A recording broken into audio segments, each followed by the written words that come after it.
ikot natin. Ayan.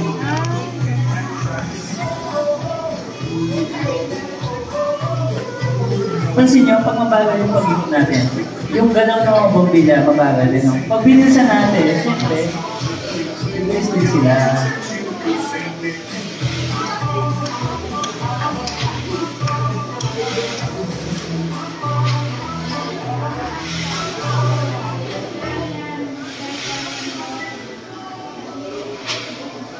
Pwede siyang ibalik, kaso hindi ma-ingay lang siya.